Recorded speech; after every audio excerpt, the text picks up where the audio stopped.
I got an email from someone in Queens, New York who would like to become a mobile DJ.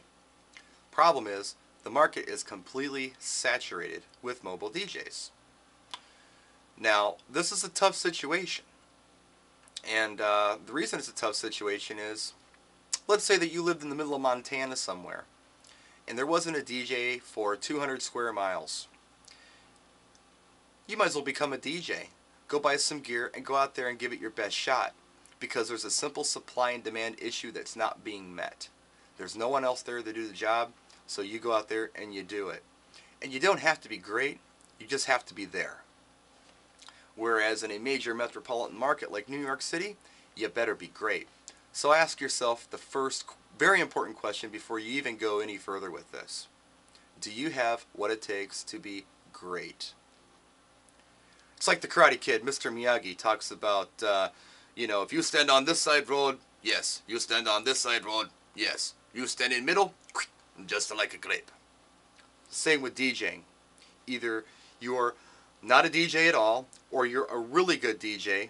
If you're a mediocre DJ, just like grape in major metropolitan market. And that's what's going to happen to you. So make sure that you feel like you really have the aptitude to do this. And also, make sure that you can somehow express this to other DJs. Which leads me on to my next subject here. Which is, if you can't beat them, join them. You've got to hook up with some DJ to work with. If you've got what it takes, and you need to be doing this because you really feel like it's your calling, then you really need to go out there and find a cool DJ who will take you under their wing and teach you what they know and show you the market. Yeah, there are a lot of assholes out there. You can't get around that. I know, I've worked with them. I've worked for them. There are also a lot of really cool people out there in the business. You got to seek them out, and you've got to meet them, and you've got to make an impression on them for them to consider taking you under their wing. Now, once you've done that, you've got your foot in the door, and that's what you really need, is your foot in the door.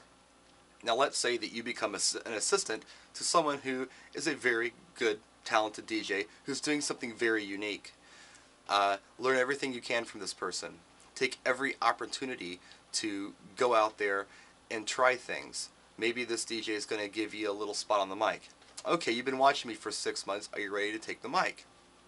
If you are, grab that thing and work it and learn everything you can. Because, who knows, within a year's time, maybe you're going to be good enough to go out on your own. And maybe this great DJ who's taking you under their wing recognizes this and is willing to help you out. That's my advice to you. If you're in a major metropolitan market, if you can't beat them, join them. Heck, I've done it here. I've got agents all over the place. I've got friends who are DJs who are throwing me work. I'm throwing other DJs work.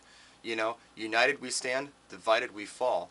And if I meet somebody who's got the aptitude for this, then I'll take them under my wing and I'll show them everything I know. I mean, I do all these YouTube videos for you guys, but I'll do it locally too if somebody really wants to learn. Now, on the other hand, not to be negative, but I've met so many people, more than I can count, more than I'd like to have known, really, because it's unfortunate, who have gone out there, they've invested a lot of money in some really nice equipment, and they've tried to give it a go, and they've fallen flat on their face. I've tried to help these people as much as I possibly can, but, the fact of the matter is, they just didn't have what it took. And, even in a market like I'm in, which, isn't a huge metropolitan area, but, it's a metro area, they couldn't hack it. Even if they went outside of the metropolitan area, they couldn't hack it. They just didn't have what it takes. So make sure you've got what it takes before you even start making phone calls, banging on doors, or making any kind of contacts whatsoever. And when you do make these contacts, make an impression. And let me just add one more thing. Let's say that you find somebody who's willing to take you under their wing. Regardless if they're cool or not, work with them for a year. And if you've learned everything that you can learn from them, and you're not going any further, and they're not offering anything more, then what you need to do is go work for the next DJ. Try not to burn any bridges on this, but believe me, the more DJs that you work with and work for, the better DJ you'll become. It's called artist development. Take Prince, for instance. Prince did 4 relatively, whatever albums that had a little bit of impact on the R&B chart before he did 1999, which was a smash hit album. It's one of the top albums of all time. But it took this guy 4 albums and 4 years to make his big splash. It's called artist development. The DJs, it's the same thing. I think I probably was a DJ professionally for, quite honestly, a good 2 years before I felt like that I was ready to go out there and really make it happen on my own. So, and even after that, there was a lot to learn, and there still is. And I learned from you, even you guys who send me emails or I watch your videos. I'm constantly learning. So you never stop learning.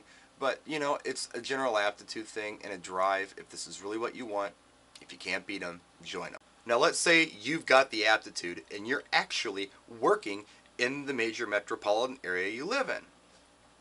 To take it to the next level and become one of the go-to DJs, you need to diversify.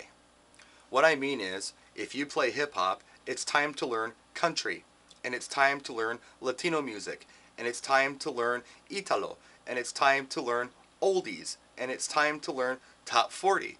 It's time to learn as many different types of music as you can to broaden your client base. And the more broad your client base becomes, the bigger player you become in your market.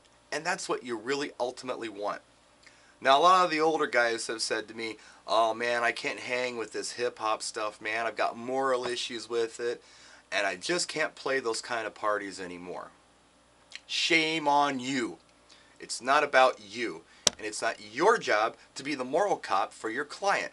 It's your job to serve your client. That's what we all need to be doing, is serving our clients. I hate country music, I really do, but I play it because my clients want it. I hate most classic rock songs, not because they're bad songs, but because I've heard the same, 250 songs on the classic rock station for the last 30 years, and I'm done with them.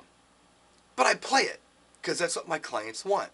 And I play it, pardon me, with a smile on my face, because that's my job and I'm working and they're happy, and I want to service them. It's not about me, it's about the client. So, the more diversified you can be, the broader your client base is going to become. Karaoke is another good one. Now, I really hate doing karaoke. I don't know how far I want to go into it. But if you are a great DJ and on top of that, you're doing karaoke, wow, you've got a huge client base. You can do just about anything that anybody throws at you.